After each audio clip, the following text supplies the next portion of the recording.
বাংলাদেশ বেতার রাজশাহী। একটু পরে শুনতে পাবেন স্থানীয় বাংলা সংবাদ। আসসালামু আলাইকুম। সন্ধে ৭টা। বাংলাদেশ বেতার রাজশাহী। স্থানীয় সংবাদ পড়ছি মোহাম্মদ আনিসুল ইসলাম। সমাজসেবা অধিদপ্তরের পরিচালক ও সমন্বিত শিশু পুনর্বাসন কেন্দ্র কর্মসূচির পরিচালক মোহাম্মদ আব্দুল হামিদ মিয়া বলেন, পথ শিশুদের সমাজের মূল স্রোতে ফিরিয়ে আনাই সবচেয়ে বড় চ্যালেঞ্জ। তবে সঠিক পুনর্বাসন ও পরিচর্যার মাধ্যমে এই ঝুঁকিপূর্ণ শিশুদের দক্ষ নাগরিক হিসেবে গড়ে তোলা সম্ভব। এর ফলে রাষ্ট্রের মূল্যবান সম্পদে পরিণত হবে তারা। আজ সকালে রাজশাহীতে সমন্বিত শিশু পুনর্বাসন কেন্দ্র পরিদর্শনকালে এ মন্তব্য করেন তিনি আরও জানান, সমন্বিত শিশু পুনর্বাসন কেন্দ্রে সুবিধাবঞ্চিত, ঝুঁকিপূর্ণ এবং বিভিন্ন ধরনের শারীরিক ও মানসিক সমস্যায় থাকা শিশুরা আশ্রয় পায়। এর মধ্যে রয়েছে মা বাবাহীন শিশু, গৃহহীন শিশু এবং অপরাধ জগতে প্রবেশের ঝুঁকিতে থাকা শিশুরা।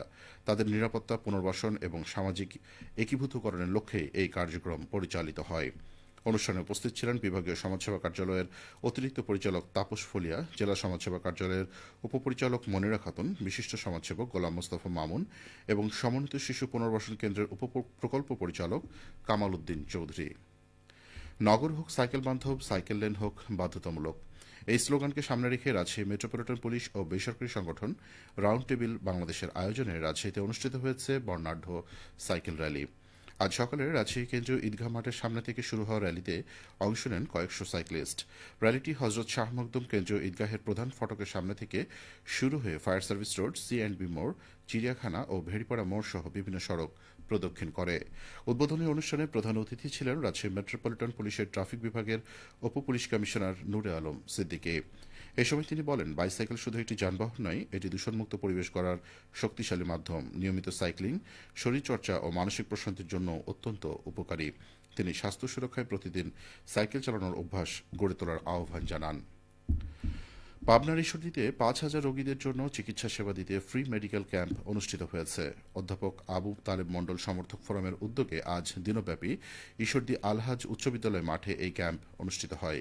পাবনা জেলা জামায়াতে ইসলামের আমির ও পাবনা ৪ আসনের জামায়াতের প্রার্থী অধ্যাপক আবু তালেব মণ্ডলের সভাপতিত্বে ক্যাম্পের উদ্বোধনী অনুষ্ঠানে বক্তব্য রাখেন অতিরিক্ত জেলা প্রশাসক Jahangir Alam, deputy civil surgeon doctor Mohammad Khairul Kabir. অনুষ্ঠানের বক্তারা বলেন, মানুষের মৌলিক চাহিদার মধ্যে চিকিৎসা সেবা অন্যতম, কিন্তু দেশে চিকিৎসা সেবা কিছুটা দুর্বল রয়েছে। এই ক্যাম্পের মাধ্যমে যে চিকিৎসা সেবা দেওয়া হচ্ছে তাতে ঈশ্বরদীর মানুষগুলো উপকৃত হবে।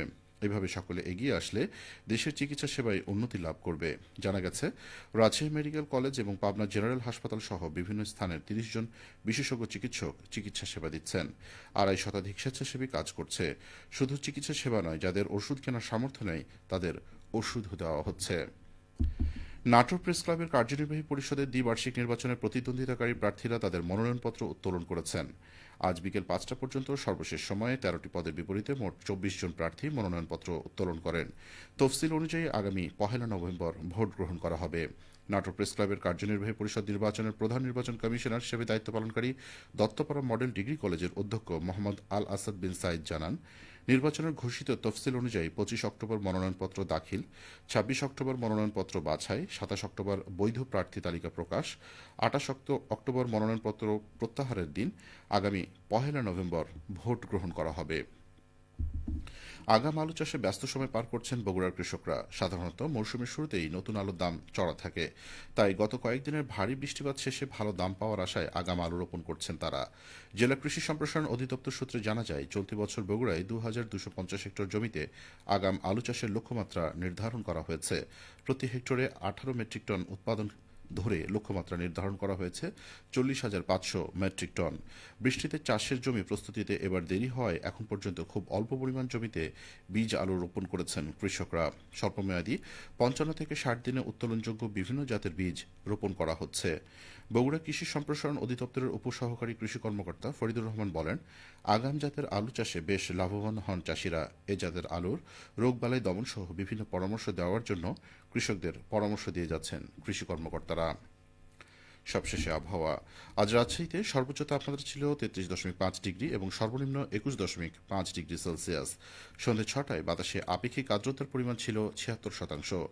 রাজশাহী ও পার্শ্ববর্তী এলাকায় আগামীকাল সূর্যোদয় ভোর ৬টা ৮ মিনিটে। সংবাদ শেষ হল। আমাদের পরবর্তী স্থানীয় সংবাদ প্রচারিত হবে আগামীকাল সকাল ৮টা ১০ মিনিটে।